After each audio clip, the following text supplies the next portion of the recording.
दोस्तों, स्वागत है अपना मोटिवेशनल कट्टा चैनल में, जिसमें आपको मोटिवेशनल कहानियों के साथ यहाँ पर आपको मॉरल स्टोरी से मिलने वाले ज्ञान से रूबरू करवाया जाता है। यहाँ हम आपके लिए ऐसी मोटिवेशनल स्टोरीज लेकर आते हैं जिसे सुनने से आपके जीवन में न सिर्फ एक सकारात्मक बदलाव आता है, बल्कि आप अपनी जिंदगी में वो सब कुछ हासिल कर पाते हो जिनकी आपने कल्पना की थी। यहाँ हम आपके लिए मॉरल स्टोरीज भी लेकर आते हैं। हर कहानी में एक सीख जरूर छुपी होती है, जिनसे आपको बहुत कुछ सीखने को मिलता है, जो आपकी जिंदगी में बहुत काम आती है। लेकिन यहाँ पर आपको ऐसी बहुत सी शिक्षाप्रद, लोकप्रिय और रोचक कहानियाँ मिलेंगी जिसे शायद ही आपने कहीं सुनी होंगी। तो सुनते रहिए ऐसी कहानियाँ और सीखते रहिए एक नई सीख।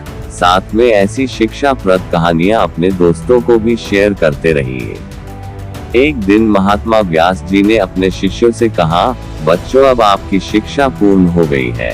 अब आप देश विदेश में कहीं भी जाकर अपनी शिक्षा का लोगों में प्रचार कर सकते हो। ये बात सुनकर सभी शिष्य काफी खुश हुए। अब उनके पास दुनिया में अपना नाम बनाने का अवसर था। महात्मा व्यास जी का आशीर्वाद लेकर वे सब वहां से चले जाते हैं। जाने के बाद सब अपनी अपनी आगे की राय बताने लगे। एक कहता है, अब अपनी विद्या से मैं विश्व में अपना नाम करूंगा और एक ज्ञानी ब्राह्मण की उपाधि प्राप्त करूंगा। दूसरा कहता है, मैं तो केवल राजघरानों में अपनी शिक्षा का प्रसार करूंगा, जिससे मुझे महल की सुख सुविधाओं का लाभ मिलेगा।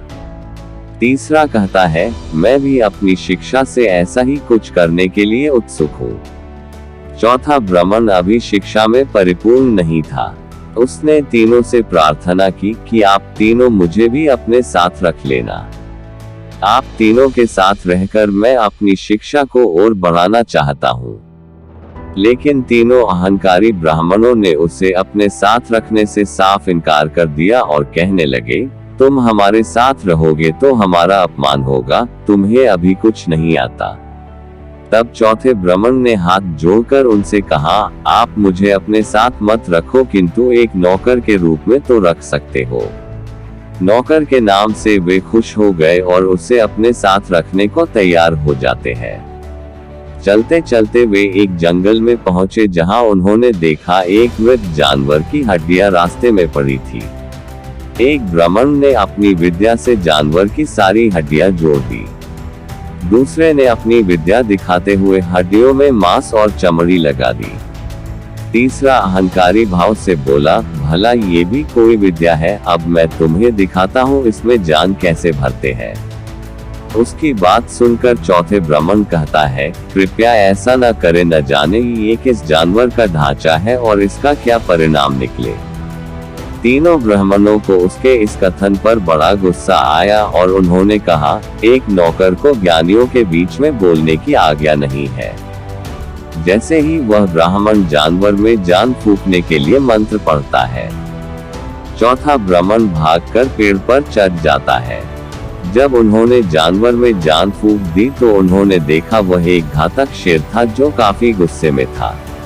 अपना गुस्सा और भूख मिटाने के लिए उसने तीनों ब्राह्मणों को अपना शिकार बना लिया।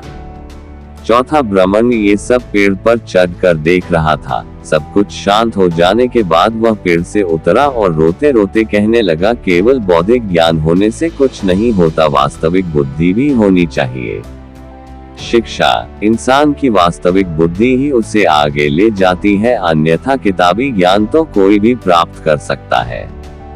4 ब्राह्मणों की कहानी आपको कैसी लगी, कृपया कमेंट के माध्यम से जरूर बताएं। धन्यवाद।